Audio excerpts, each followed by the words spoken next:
네, 코로나 바이러스 감염증 19 국내 발생 현황을 말씀드리겠습니다. 9월 4일 기준으로 국내 발생 신규 확진자는 189명이 확인되었고 해외 유입 사례는 9명이 확인되어 총 누적 확진자 수는 2842명입니다. 신규 격리 해지자는 254명으로 현재는 4,728명이 격리 중에 있습니다. 위중 중증 환자는 157명이며 어제는 2분이 사망하셨습니다. 삼가 고인의 명복을 빌고 유가족께는 심심한 위로의 말씀을 드립니다. 국내 주요 발생 현황에 대해서 설명드리겠습니다. 서울 성북구 사랑제일교회 관련하여는 13명이 추가 확진되어 현재까지 총 1,152명이 확진되었습니다. 사랑제일교회하고 관련된 추가 전파 장소로는 종교시설이 11개, 요양시설이 4개, 의료기관이 4개 등 총 27개의 장소에서 193명이 발생하였고 접촉자 조사와 관리가 진행 중에 있습니다. 8.15 서울 도심 집회와 관련해서는 11명이 추가되어 현재까지 누적 확진자 수는 473명입니다. 관련한 추가 전파로는 종교시설이 8개, 의료기관이 2개 등 11개의 장소에서 119명이 추가로 확진되었고 또한 역학조사와 접촉자 관리가 진행 중에 있습니다. 서울 송파구 서울 아산병원 관련해서는 환자 3명, 보호자 3명 등 총 6명이 확진이 되어 추가적인 조사와 조치가 진행 중에 있습니다.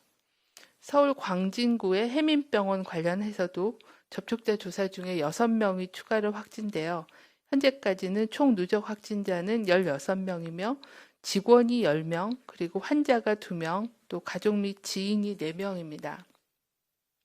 경기도 남양주시의 아동도서업체 관련해서 9월 3일에 첫 확진자 발생한 후에 현재까지 4명이 추가되어 총 누적 확진자는 5명이며 모두 직원입니다.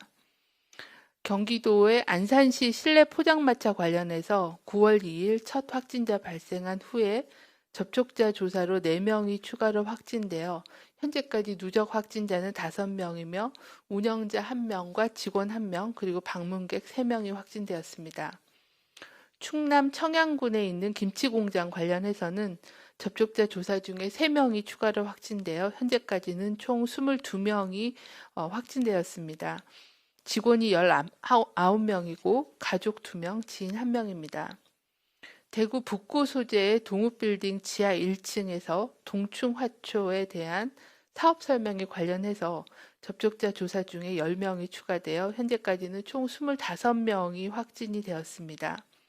모임 참석자가 21명이고 가족 및 지인이 4명입니다. 부산 연제구 오피스텔에서 부동산 경매 관련된 모임, 설명회 등을 통해서 현재까지 추가로 8명이 확진되어 누적 확진자는 13명입니다. 격리 중인 환자 현황에 대해서 말씀을 드리겠습니다. 최근 2주간 격리 중인 환자가 2,204명이 증가하였으며 금일 격리 중인 환자는 전일에 비해 58명이 감소한 4,728명입니다. 격리 중인 확진자의 연령별 분포를 보면 50대가 940명으로 19.9%, 그리고 60대가 924명으로 19.5%입니다. 또한 70대가 482명으로 10% 순으로 60대 이상의 고령자가 상당수를 차지하고 있는 상황입니다. 격리 중인 환자 중에 위중 중증 환자는 157명으로 연령별로 보면은 80대 이상이 37명으로 24%, 70대가 67명, 60대가 30명으로 60대 이상에서 많은 비중을 차지하고 있는 상황입니다. 네, 참고로 저희가 위중 환자는 그 인공호흡기나 에크모 또는 CRRT 같은 그런 중환자에 해당하는 치료를 받는 환자를 얘기하고 중증이라고 하면 산소 마스크 및 고유량 산소요법을 받는 환자를 얘기를 합니다. 그래서 저희가 집계하는 거는 이런 WHO의 위중도, 중증도 분류 기준에 따라서 분류한 통계를 말씀을 드리는 거고요. 이들 위중이나 중증 환자가 모두 다 중환자실에 입원 치료를 받고 있는 것은 아닙니다. 그래서 위중 환자의 숫자와 중환자실의 치료 환자 숫자는 좀 다르다라는 그런 부가 설명 말씀을 드립니다. 확진될 경우에 중증으로 이어질 가능성이 높은 고위험군인 고령층이나 기저질환자들은 코로나19 감염 예방을 위해서 고위험 시설 또는 고위험 모임인 방문 판매 업체에 대해서는 행사 또는 소모임 그리고 여러 가지 다단계 업체를 통해서 일어나는 부동산 투자 설명회, 가상화폐 설명회 등 각종 투자 관련 설명회나 건강 관련된 그런 제품 판매하는 그런 설명회에는 참여하지 말아 주실 것을 당부를 드립니다. 최근에 방문 판매, 다단계 방문 판매와 투자 설명회 그리고 방금 말씀드린 동충하초 같은 사업 설명회를 통해서 특히 60대 이상의 고령층에서의 감염 규모가 커지고 있는 상황입니다. 말씀드린 것처럼 위중증으로 넘어갈 수 있기 때문에 이러한 투자 설명회나 방문 판매 관련된 모임에는 반드시 참석하지 마실 것을 다시 한번 당부드립니다. 또한 모든 종교시설에서는 주말 종교 행사 등 모든 종교 행사는 비대면으로 전환하여 실시해 주시고 종교 외의 대면 모임, 단체 식사 등도 하지 말아 주실 것을 당부를 드립니다. 또한 발열이나 호흡기 증상이 있는 경우에는 조금이라도 몸이 아프시면 신속하게 선별진료소를 방문해서 검사를 받아주실 것도 요청을 드립니다. 수도권 지역에서 시행 중이던 강화된 사회적 거리두기 2단계 방역 조치가 9월 13일까지 연장 시행되었습니다. 국민들께서는 코로나19 예방을 위한 방역 조치 준수를 해주실 것을 요청을 드립니다. 수도권 지역에서는 일반 음식점 등을 이용하실 경우 밤 9시부터 다음날 새벽 5시까지 현장 이용이 금지되므로 포장과 배달을 활용해 주시길 바랍니다. 프랜차이즈형 커피, 음료 전문점뿐만이 아니라 추가로 프랜차이즈형 제과 제빵점, 아이스크림점의 경우에도 영업시간과 관계없이 매장 내에서의 취식이 금지되므로 포장과 배달을 활용해 주실 것을 요청을 드립니다. 헬스장, 당구장, 골프 연습장, 배드민턴장 등 실내 체육시설은 집합금지 조치로 이용이 불가하므로 집안이나 안전한 야외에서 신체활동이 운동을 해주실 것을 요청을 드립니다. 다시 주말입니다.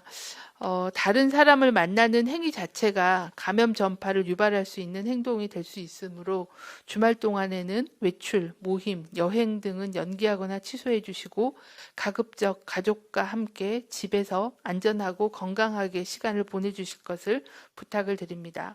불가피하게 외출을 하여 사람을 만날 때에는 반드시 마스크를 착용해 주시고 마스크는 반드시 입과 코를 완전히 가려 주시기를 요청을 드립니다. 또한 사람 간 거리는 2m 이상의 거리두기를 실천해 주시고 환기가 안 되는 밀폐, 밀집, 밀접한 장소의 방문은 자제해 주실 것을 요청을 드립니다. 국민들의 적극적인 방역 참여와 보건의료인 그리고 지자체의 노력으로 코로나 유행이 감소 추세에 있습니다. 하지만 아직도 200명에 가까운 확진자가 발생하고 있고 직장, 탁구장 등의 체육시설, 학원, 식당, 그리고 방문 판매 설명회, 그리고 심지어 의료기관 등 우리 일상 주변에서 집단 발병 사례가 지속되고 있습니다. 지금의 감염 규모로는 일상을 회복하기에는 위험 요인이 여전히 큰 상황입니다. 현재 유행을 확실하게 통제하지 않으면 높은 전파력 때문에 언제든지 기하급수적인 급증이 가능할 수 있어 사회적 거리두기와 추적 조사로 지역 감염의 연결고리를 확실히 차단하는 게 필요합니다.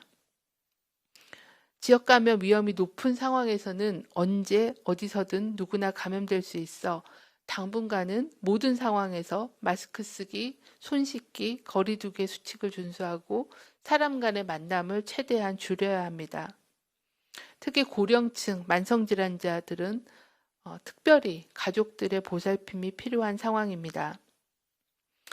현재 우리의 건강과 일상 그리고 경제를 지키기 위해서는 방역 조치로 코로나 위험이 통제되는 게 급선무입니다. 코로나가 남의 일이 아니라 나와 가족이 감염될 수 있고 건강 문제뿐만이 아니라 우리 아이들의 학업, 청년들의 취업, 자영업자들의 생계, 나아가서 경제 문제가 우리 모두의 방역 실천에 달려 있다는 것을 잊지 말아 주시기를 부탁드립니다. 코로나 장기화로 어려우신 중에도 우리 국민들의 자발적인 참여와 단결로 위기 때마다 극복을 해왔습니다. 이번 유행도 정부와 국민 그리고 의료계가 마음을 모아 극복할 수 있다고 믿고 있습니다. 이번 주말에도 긴장감을 가지고 코로나 극복 방역 실천에 참여해 주시기를 요청을 드립니다. 가급적 안전한 집에 머물러 주시길 바랍니다. 사람들을 만날 때는 반드시 마스크 착용과 손 씻기, 2m 거리 두기를 실천해 주시기를 요청드립니다. 방역 당국과 지자체도 모든 역량을 총동원해서 방역 수칙 점검과 환자 수칙에 적극 나서서 전파를 차단하도록 최대의 노력을 다하겠습니다.